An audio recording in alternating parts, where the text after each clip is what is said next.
Hi everyone and welcome. In this video, we're counting down what we think are the best inflatable kayaks currently available in the UK for under £800. Our main focus for this list is on the best options for recreational paddlers using the kayaks in typical UK conditions. But before we jump into the rankings, it's worth talking about what actually matters when you're choosing an inflatable kayak in the first place. We've narrowed it down to 5 key things recreational paddlers should pay attention to, based on our article, 5 ways to pick the best inflatable kayak, which we've linked below. First up, make sure the kayak matches the sort of paddling you actually do. A lot of people buy the wrong kayak because they focus on price or appearance rather than how they'll use it day to day. Are you mainly going out for relaxed paddles on calm lakes and estuaries? Covering distance for fitness, fishing, exploring rivers and coastline? If stability is your priority, perhaps because you're paddling with children, taking a dog, fishing, or dealing with moving water, a shorter, wider kayak is usually the safer bet. On the other hand, if you want something efficient for longer paddles or touring, a longer and narrower design will generally move through the water much better. It's also worth checking things like cockpit space and maximum weight capacity before buying. Second, don't underestimate ease of setup and pack down. The easier a kayak is to get on the water, the more likely you are to actually use it regularly. We tend to prefer kayaks with fewer air chambers and valves simply because they're quicker to inflate and deflate. Drying time matters too. PVC skinned kayaks are usually much easier to wipe down and store, whereas fabric covered models can hold moisture for quite a while and may develop mould if packed away damp, especially during long periods of rainy weather. Third is rigidity. If your budget stretches to it, we'd strongly recommend looking at drop stitch construction. It creates a much firmer hull, similar to an inflatable paddleboard, and that extra rigidity makes a huge difference to paddling performance.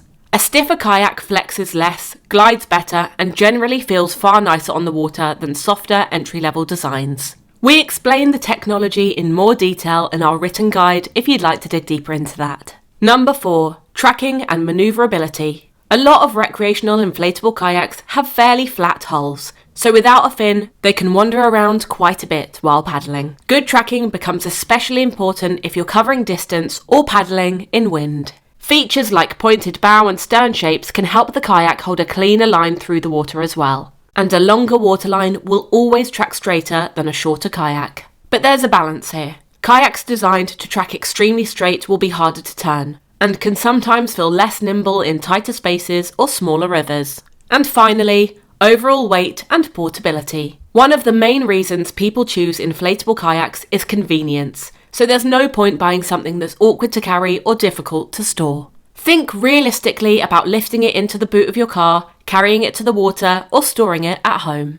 Generally speaking, lighter kayaks either achieve that by using cheaper, thinner materials, or by using more advanced, lightweight construction that costs more. If your budget allows, the higher quality lightweight option is usually the better long-term investment. Keep in mind too that sometimes more weight also equals more firmness and better durability, so there's a bit of a trade-off there. If you're getting a kayak that's better to paddle and going to last you longer, a bit of extra weight isn't a bad thing if you're comfortable carrying it. Right then. With all that covered, let's get into our picks for the best inflatable kayaks under £800 available in the UK this year. At number 10 is the Aquamarina Laxo. It's fairly fast to set up with just 3 valves and the 2 fins help it track nicely in a straight line. Though they do make turning a bit more of an effort, so there's a trade-off there. The fabric covering also means drying time is something to plan around. This is a good option for entry-level recreational paddlers out for leisurely paddles, less suited to those who want to cover distance and don't have time or space to dry out a kayak for a few days afterwards.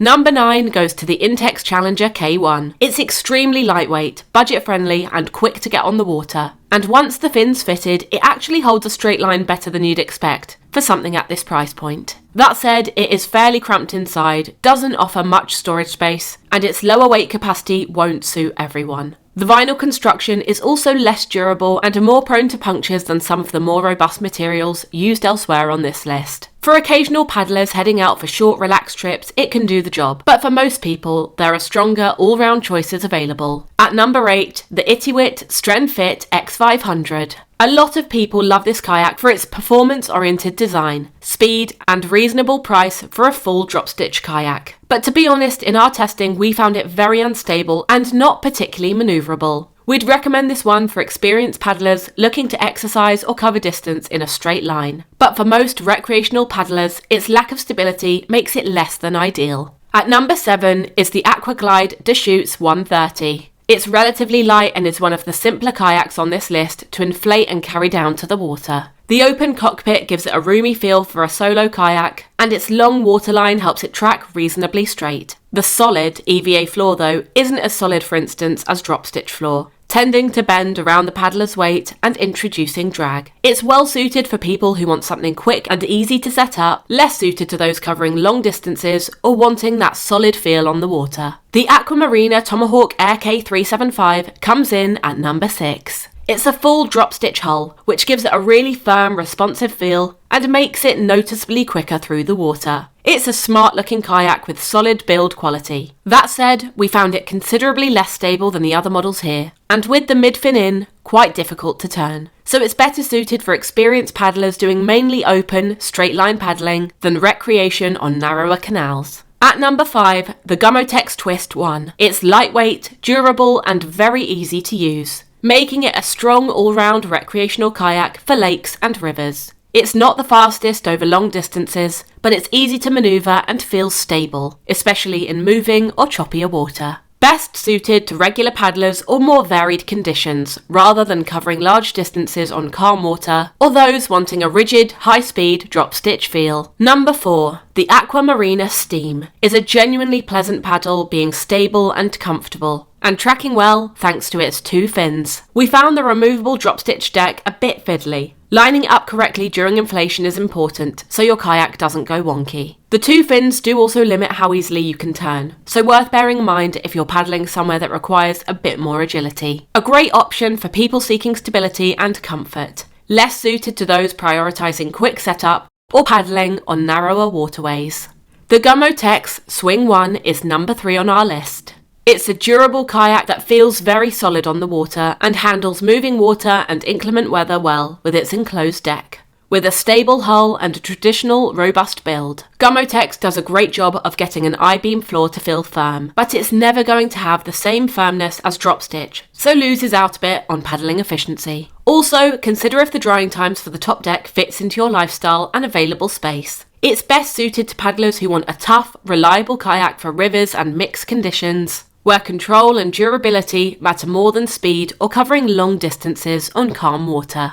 Our number 2 pick is the Advanced Elements Advanced Frame Elite. It has a well-shaped hull with clean water entry, tracks very well, and benefits from a firm drop stitch floor, making it a genuinely capable kayak on the water. The main drawbacks will be familiar if you followed the list. The fabric cover needs to be completely dry before storage to avoid any mold issues. And like most Advanced Elements models, it's a more involved setup compared to simpler inflatables. It's suited for paddlers who are happy to trade a more involved setup for improved gliding and efficiency, less well suited for grab-and-go paddlers and rougher conditions. And number 1 on our list is the Razor Kayaks R1 Ultra. It combines strong performance, durability, and easy setup. With its firm construction, drop stitch floor, low weight, and excellent tracking and manoeuvrability, it stands out as the best all-round option in this price range. We'd especially recommend it for recreational paddlers who want a stable, versatile kayak that's simple to use and performs well across a wide range of conditions. It's less ideal for high-speed touring or for those looking for a low-budget option. For more information on any of these kayaks, we've linked to our individual review pages below. And if you'd like to see more videos like this one, do subscribe to Water and Outdoors. We'd love to have you along. Thanks for watching.